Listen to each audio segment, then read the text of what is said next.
relationship. And so you can see the tag at the bottom of your screen. It's all about male domestic abuse. Today, we are very happy to have the chairperson of Mashinani Watch Organization, Mofat Mutero, joins us today. Thank you so much for being with us. Thank you. Now, ametoka all the way from Mombasa to be here with us, and so we don't take this for granted. Thank you so much, Mofat, for being with us. Welcome. Okay, and what you may call a very rare moment on television is we will be speaking to male survivors of domestic violence who are currently seated with our very own Mombasa correspondent, Frederick Kai. You can see him on standby. Kai, asante sana for being with us. We will be getting to you shortly. So even as Kai is on standby, Mofat, let's just start off with you as we introduce this particular topic. And when we talk about domestic violence against men, why don't many people, or society, if you will, in general, refer to it as abuse? It's just, we don't use that word when it comes to men. Yeah. Yeah. I think it has been like history. In the traditional setting, there was no any place or in any tribe or in any traditional setting where you would hear a woman fighting a man. So over time, that thing now has been happening.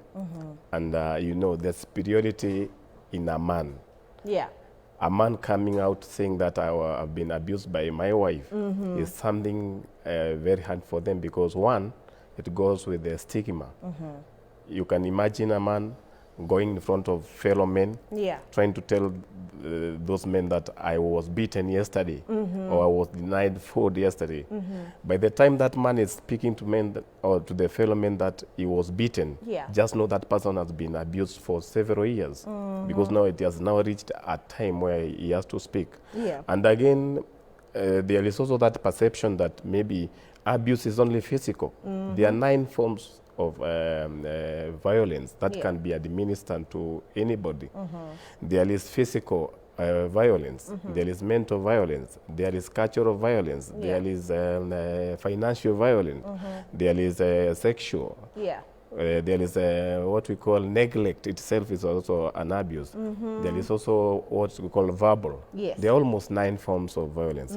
So it may be hard for the biggest percentage, maybe I may say, they are not beaten, but they maybe face other forms of abuse. All right. Maybe financial, verbal, because the survivors we have talked to, when they start speaking to you about the abuse, they tell you where it started.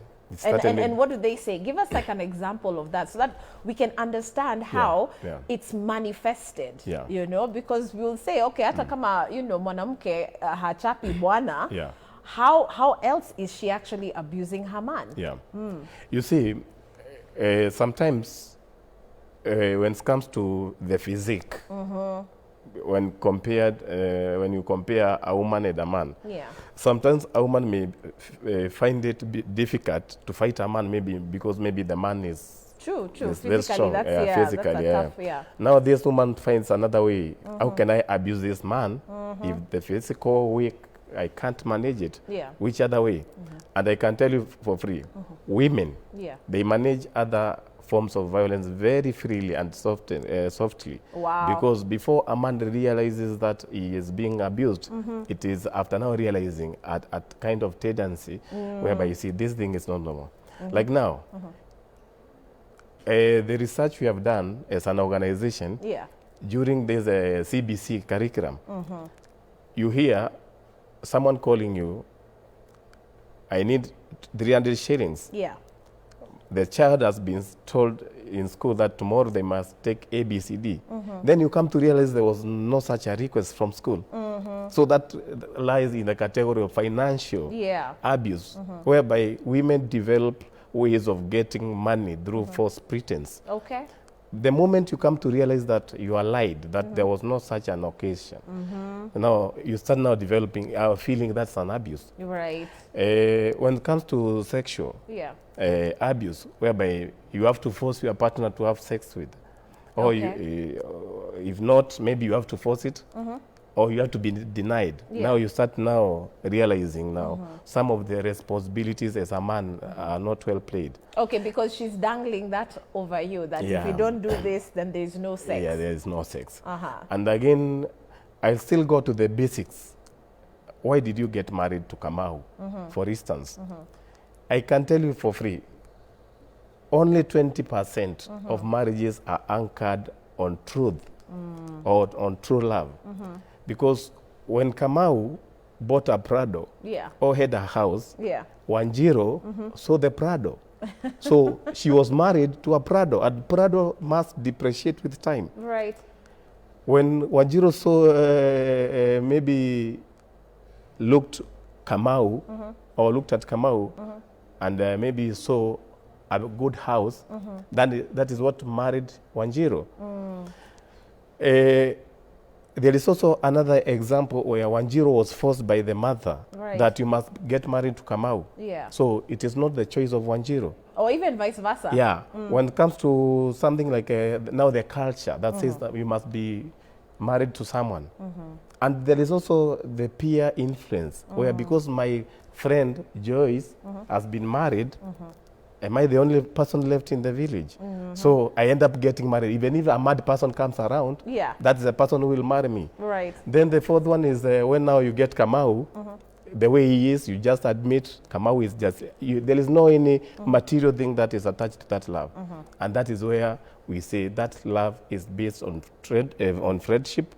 It's true love. And whenever you quarrel, because sometimes people have to collide on some issues, you find the friendship is always surfacing. Right. And there will be no abuse. But if you're married on other three things, when they go down, that love completely goes down. Then the abuse, you start, the abuse takes up. Then you start seeing now the red flags. The red flags. Okay. All right, we're in studio with Mofat Mutero here as the chairperson of Mashinani Watch organization, done extensive research in terms of, or even work, if I can put it that way, when it comes to issues to do with rehabilitation, addiction, and even when it comes to domestic violence. They have had their hand in this.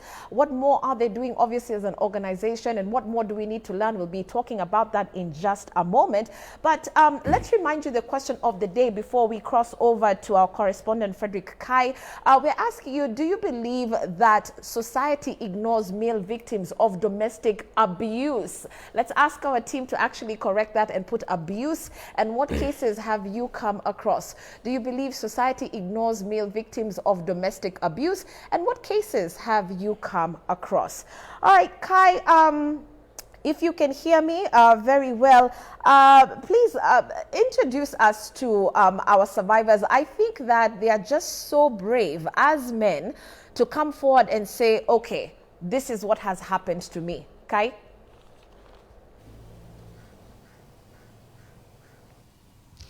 Thank you so much, Shiko Kitane from studio. We are live in Mombasa County, and we're going to switch to Swahili so that we can interact well with our guest here at the set. Na pengine tu tutaweza kwanza tu kwa majina, tutaweza kwanza upande wangu wa kulia. Pengine jina lako uitwa nani? Naitwa Mohamed Ali Mgandi. Natokea maeneo ya Miritini. Mimi ni mkaaji wa hapo na niko na mengi pia ambayo tutaelezana.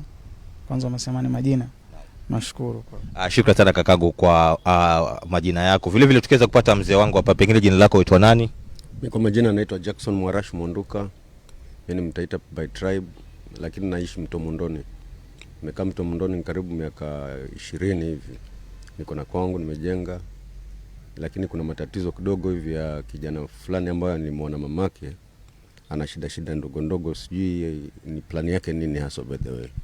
Pengine ukisema kwamba umeweza kuoa mamake ama kijana uliweza kuoa mamake na kuna shida ndogo, pengine ni shida gani hasa ambazo kama mzee unaweza kumbana nazo katika familia?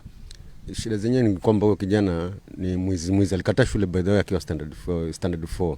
Sasa akawa mwizi ananibia vyombo vyangu vya kazi, nyumbani naiba pesa nini, masimu zangu naiba, kaenda kiuza.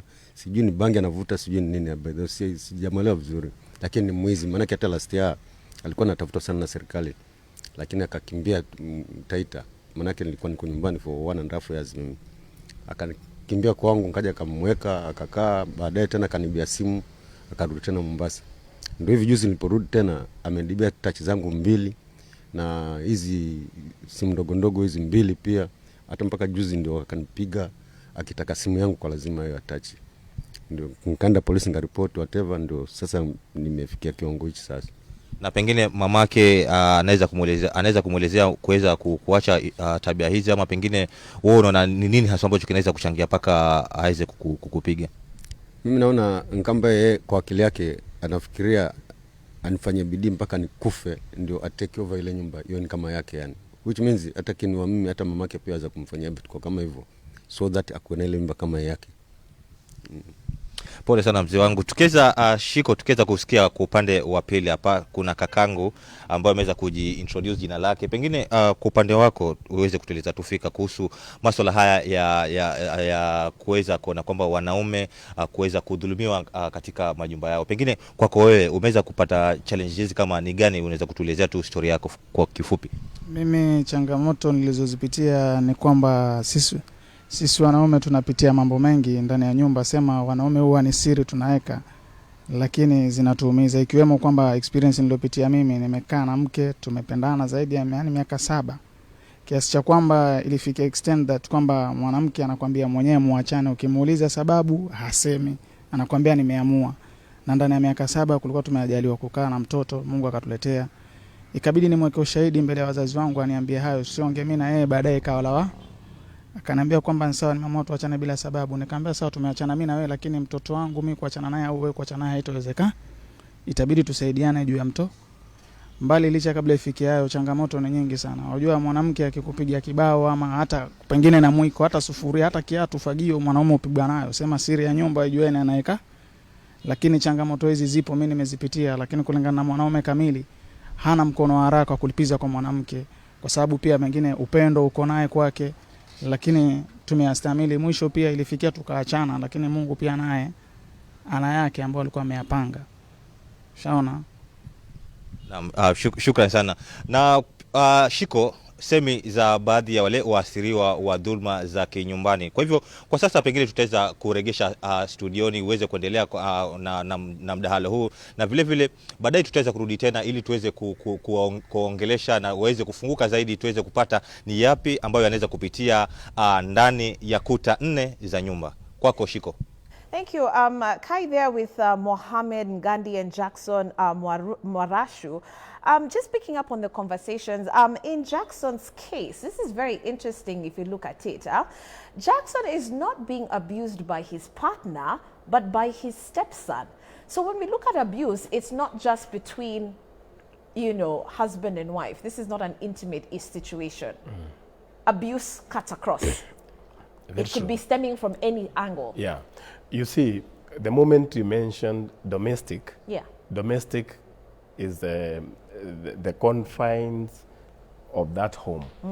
You can be abused by your own mother, your own father, your own brother, your wife, anybody who is a relative or is related to you. That, and you see sometimes even in some setups like in the villages, whereby you find a village, the families belonging to that village, they are interrelated. You hear Kamau in that far end, you hear Kamau on the other far end. So even when it comes to cases of like defilement or rape cases, particularly to the minors, even if you go to court, you will find out these cases just come within the confines of the domestic. And when these cases arise, when you go to court, like now if I go to, this Jackson as an OB from Mtwapa police station. So after that case goes to court, you'll find it will be very hard for that case to proceed because now Jackson will be called by family members. Then they start discussion. And they're the same people who put him there. They're the same people who put him. They start, you are unaibisha familia, or you are doing AB. So finally, Jackson will end up not getting justice. And you see, for a man, the abuse, when you compare the abuse between a man and a woman, you see a woman has got big voice. She'll be heard by everybody. That is why you hear, if a woman was killed yesterday, that thing spreads like fire. But when a man was beaten yesterday, you'll know that man was beaten after 5 years, or it might even die like that. So these cases, they are not making it in court or into judgment because of some interference, and also some, when it comes to collecting evidence, now the war between the evidence and the stigma. Yes. Imagine you're caught up in between. You are caught up between. So finally, you don't even attend court. And if you don't attend court, what does the law of the law say?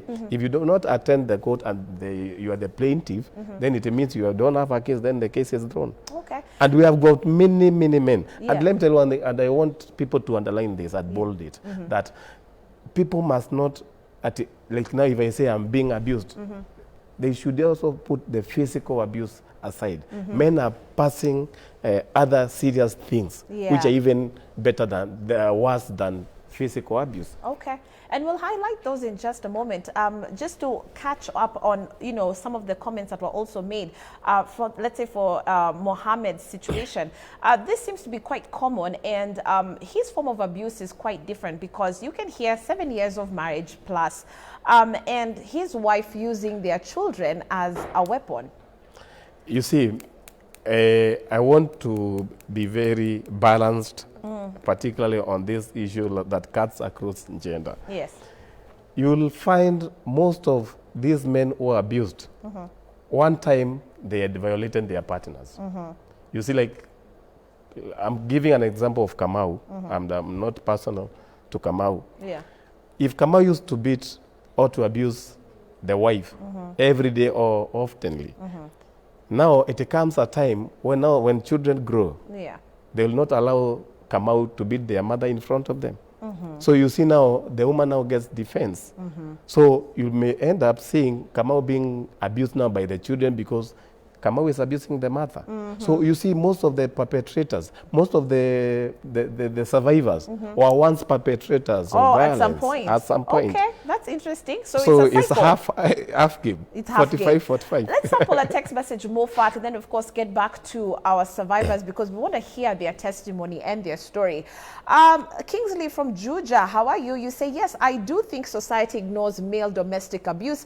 Example, when a man abuses a woman, he's portrayed as a coward, but on the other hand, when a woman abuses a man, she is normally praised as if it's a milestone. Okay. Another one, Bonadan, Justice from Mombasa. Hello, Shiko. It's correct that the society expects a man to be the head, but it is contrary to what is going on in our households. Mofat just said it all. Most of the abuses he outlined affect us. We are forced to stick in these marriages just because of the children and the societal eye. Hyper denial of sexual rights and financial abuse, misuse of finances. That's a big one. That's a big one. We're going to get to that in just a second. Okay, Dan, if you'll allow us to get back to Kai for a second, because they're continuing to just share their experiences and their story. It's really about them at this point in time. I mean, I'm just a facilitator, but Kai, please take it away. What more can obviously Mohammed and Jackson share about their experiences within their household?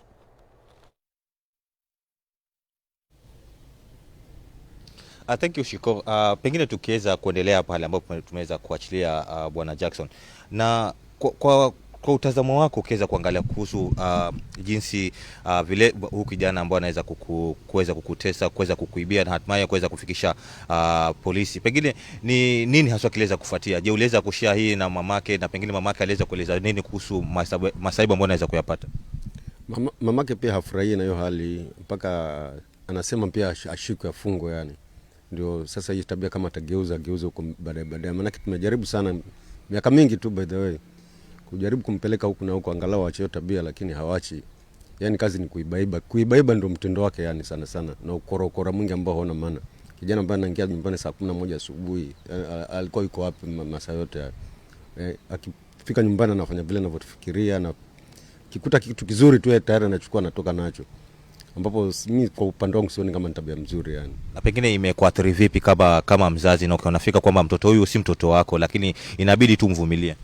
Mimi nadhiri kwa sababu kuna wenzake ambao ni watoto wangu sasa wakuzana nayo mama, ambapo sasa masomo yao yanatatizika kwa sababu yao kijana yani. Maana yake anakuja na fujo saa nyingine, anakuja anapeleka hivi kiasi cha kuwa watoto wanakuwa kamba ya sisi kwao nyumbani yani.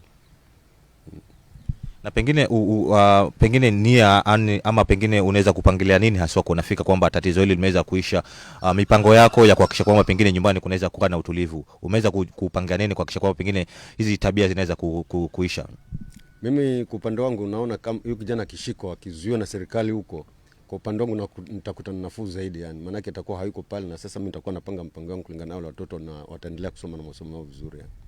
Shukrani sana Bwana Jackson. Tukiweza kurudi upande wa pili Bwana Mohamed, umeweza kusema kuhusu historia yako, jinsi gani vile umeweza kuishi na aliyekuwa bibi yako kwa miaka 7 na jinsi gani vile mateso ambayo umeweza kukufikia. Pengine uliweza kufika kwa wakati gani, kipindi kipi ambacho uliona kwamba sasa ni wakati umefika mwafaka wa kuweza kuachana ndiposa uweze kuwa na amani?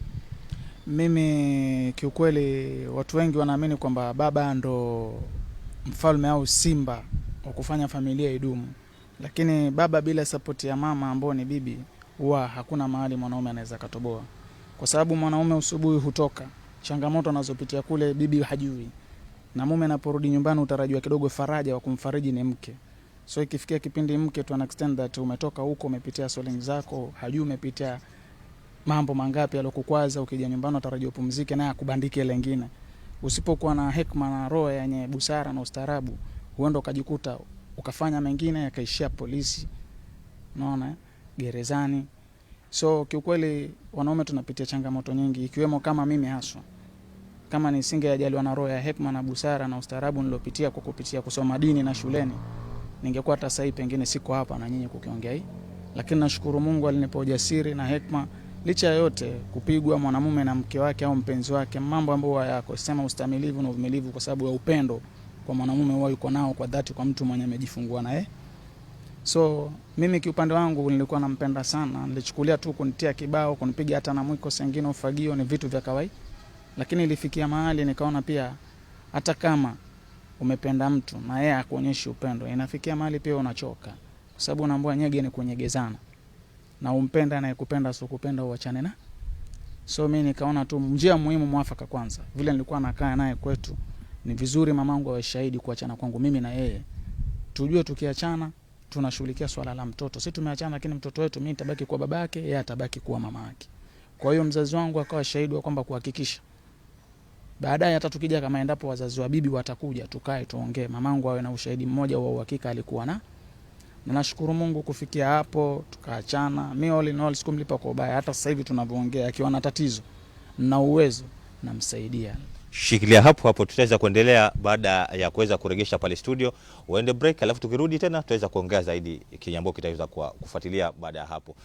Shiko, semi hizo za baadhi ya waathiriwa wakiweza kufunguka zaidi, kuona ni vipi wameweza kuteswa na waliokuwa wake zao, huku Jackson akiweza kuelezea kwa kina ni jinsi gani anaweza kupata dhulma kwake mtoto wa bibi yake. Kwa hivyo kwa sasa na kuweza kuregesha studio uweze kuendelea na Moffat. Shukran Kai. Those are real stories, real faces that you're seeing on television. Some powerful stories coming in from Mohamed and Jackson, pretty much speaking up on behalf of the hundreds, if not probably thousands, if you will, of men who are in crisis. We want to take a short commercial break, but please stick with us as we continue to even understand more about domestic abuse from the male perspective. Ladies, also understanding what your contribution is within that household, and gentlemen, to identify the type of abuse that you're going through. Moffat is here obviously to break it down. Remember, as an organization that is Mashinani Watch, they deal extensively with domestic violence cases.